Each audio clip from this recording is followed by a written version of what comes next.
I started working at 13 to prove my worth, while my sister got everything for free. When my parents demanded my savings to fund her cosmetic surgeries, and my grandfather stepped in with receipts and the law, our family erupted as favoritism and stolen money were exposed.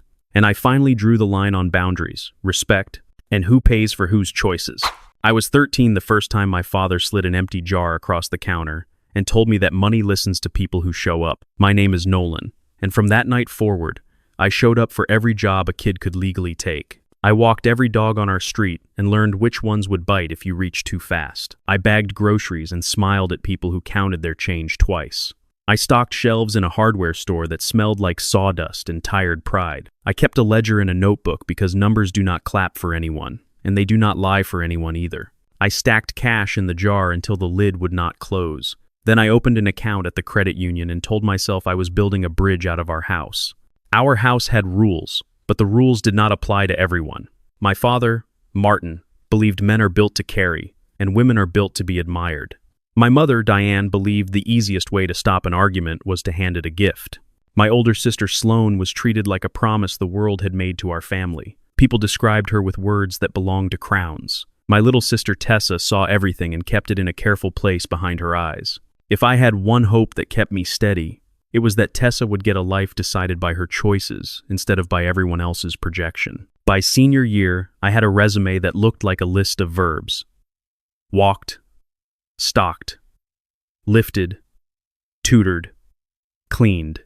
I loved math because proofs hold together or they fall apart, and no performance can fix them. When the acceptance letter from Verdant State arrived with the words full scholarship, I read it 3 times and then set it down so gently you would have thought it might break. Tuition and fees were covered. I needed living costs. I had enough to make the first year easy if I worked part-time and watched my spending. That was the week Sloane moved back home. Her second marriage unraveled when her husband decided that fatherhood looked better on someone else. She came home with 6 suitcases, a makeup case the size of a carry-on, and a sadness that insisted on being fed with takeout and delivered packages. My parents made soft sounds around her like she was a skittish animal. The house changed temperature. The thermostat moved 2 degrees warmer because Sloane liked that. The grocery list added expensive things because Sloane would only eat those. The television learned to play shows where people argue under chandeliers. I tried to be kind. I also noticed that kindness was always being charged to someone else's account. 2 weeks after my acceptance, my father told me that, now that I had a full ride, I could handle my own living costs. He said this with a prideful smile, like he was handing me a sword and a horse and sending me into a noble battle. I asked, carefully, for help with the first semester rent so I could settle in and find a campus job without panic. He folded his arms and looked toward the hall where Sloane was on the phone with a friend. He said the family needed to focus on getting Sloane back on her feet. I said calmly that the family had been focusing on Sloane since I was tall enough to reach the top shelf, and that I had been carrying weight since middle school. My mother came in with a dish towel in her hand and said that everyone sacrifices, and that the family remembers those who do. Then my father did something I still feel in the bones of my elbows. He asked for my savings. He said it like a reasonable request. He said Sloane had found a doctor who could help her feel confident again. He did not use the word cosmetic. He did not need to. He had the warm voice of a man who thinks he is doing something noble and expects you to applaud. I told him no. I told him I had carried my end of the bargain while the family bought mirror after mirror for the daughter who never learned to look through one. The word no sounded like a window opening in a room that had been closed too long. My father's face changed. My mother's eyes went wet. The house felt small. 2 days later, I logged into my account to schedule the deposit for my campus apartment. The balance was $7.14. I stared until the numbers blurred. Then I refreshed the screen the way a person refreshes bad news, hoping it would blink and become good. A cashier's check had been cut at the branch that morning. The memo line said, Family Medical. The withdrawal required a custodian's signature. When I opened the account at 13, my father had insisted on being the custodian for my protection. He had protected me from my own money. I did not shout. I printed the statement, carried it to the dining table, and set it down like evidence. I called the branch manager and asked for copies of anything I had signed. I learned the word fiduciary that day. A custodian holds money in trust for the minor beneficiary, and may spend it only for the direct benefit of that beneficiary. I was the beneficiary. I had not received a cent. I knew exactly where the money was going. The next day, Sloane posted a photo of herself at a consultation office with a caption about new beginnings. I went to the legal clinic at the community college where a friend worked. A woman named Ms. Patel explained my options. I could file a police report and pursue charges for misappropriation. I could file a civil suit to compel repayment from the custodian. I could also use leverage. Families settle quicker when the truth is documented and the audience is right. I gathered documentation, bank statements, screenshots, text messages, photos of packages arriving daily. I pulled my ledgers from the top shelf and placed them in a binder. I requested a letter from my guidance counselor confirming my employment history since 13. I asked the hardware store manager for a statement of hours worked and performance. People love to talk when the question is what kind of worker he is. They wrote paragraphs. I also visited my grandmother. She is the only person in our family who enjoys silence. She listened while I described what had happened. She asked exactly 3 questions. Then she opened a cedar box and handed me an envelope sealed in green wax. It was from my Aunt Ruth, who had died the summer I turned 12. Soft-spoken woman. Never married. Saved everything. Inside was a letter that looked like money because it promised choices. She had set aside a small trust to be awarded to the niece or nephew who could document at least 5 years of sustained work before adulthood, and letters from 2 supervisors confirming character. The trustee was Ms. Patel. My aunt had chosen a woman who would not be swayed by dramatics. If no one met the criteria by age 19, the funds would be redirected to a scholarship for first-generation students at Verdant State. I met the criteria exactly. That trust would cover my first-year living costs, with enough left to create an emergency fund. There was one condition.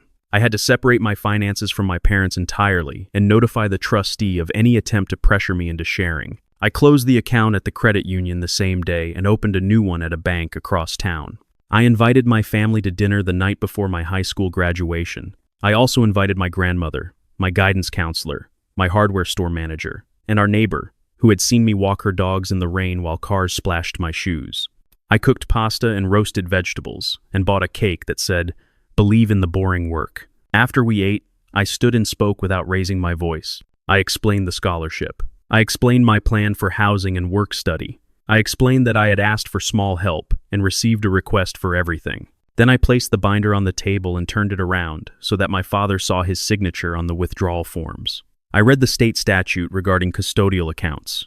I stated that the custodian had a legal duty to spend the funds only for my benefit and that I could not find any receipt indicating that it happened.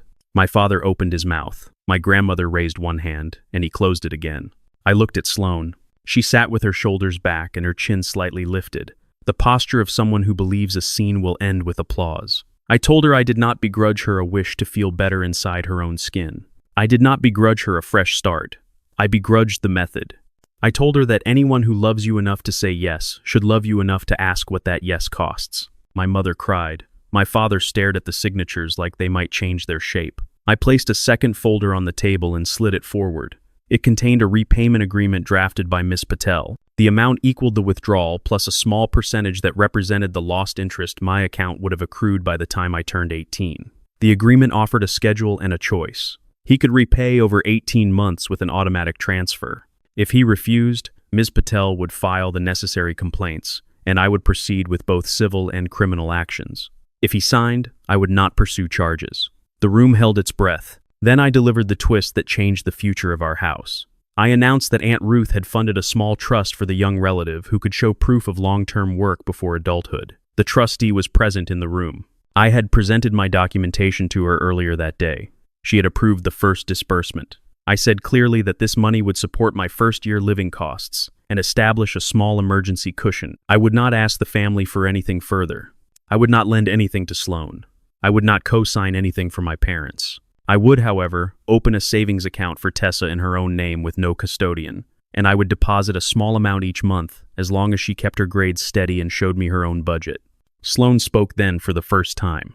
"Sloane, so you think you are better than us now?" I answered without heat. "Nolan, I think I have been practicing a different kind of love, the kind that pays the bill before it orders dessert." My father signed the repayment agreement 3 days later. He did not hug me at graduation. He did not have to. Consequences are their own kind of embrace. My mother sent me a text that said, "Families survive storms." I replied that this was not a storm. It was a forecast that had been accurate for years. Tessa slipped a note into my bag that said she wanted to learn how to make a spreadsheet. I cried over that note like a person who had finally found his native language. College started with quiet mornings and campus buses and the relief of a single room. I took a job in the math department grading worksheets, then a research position that paid more than I had ever made, not lifting anything. For the first time in my life, I learned what it felt like to work because I wanted to, not only because I had to. I called Tessa on Sundays and helped her set up a simple budget. We would go line by line, lunch, bus fare, books. It felt like building a bench that would still be there when she needed to sit. Sloan went forward with the procedures. The recovery looked like a glamorous prison. She filled the house with new products that promised transformation. The debt arrived exactly on schedule. The card minimums swelled like a bruise. The house learned a second new soundtrack. The soft panic of people who have always assumed that money will blink first. 3 months into my semester, my father called to ask if I could float the mortgage while he sorted a temporary cash flow issue. I listened and then repeated the sentence about the separation of finances. I wished him strength. I said I would speak with Tessa on Sunday. He hung up before the sentence ended. A week later, he sent a photo of a letter from a law office. It gave him 30 days to respond to a complaint filed on my behalf by Ms. Patel for failure to initiate repayment. He had missed the deadline for the first transfer. He called me names I had heard him reserve for people who cut him off in traffic. I let the words pass and then mailed him a cashier's check for $1 with a note that said, "You are capable of choosing a different story." He started making the transfers on the 15th of each month. Adults learn by repetition, too. Halfway through freshman year, a professor offered me a part-time role on a data project that came with a stipend and campus housing for the summer. I accepted and sent Tessa a photo of the keycard with the caption, "Incoming Nerd Summer." She replied with a photo of her report card and a note that said, "I beat algebra," and I did not even have to cry. I printed the photo and stuck it above my desk. At the end of spring, I took a train home for a weekend because my grandmother was not feeling well. The house looked smaller. Sloan sat on the couch, scrolling through pictures of women who had turned their lives into a brand. My mother offered me food and stories. My father stood in the doorway like a guard who had lost the gate key. Tessa pulled me into her room and showed me a wall of sticky notes titled "Things I Can Control." She had written small chores and small goals. Finish book club pages. Apply for a library job. Learn to make rice without burning the bottom. She had a column titled "Things That Are Weather."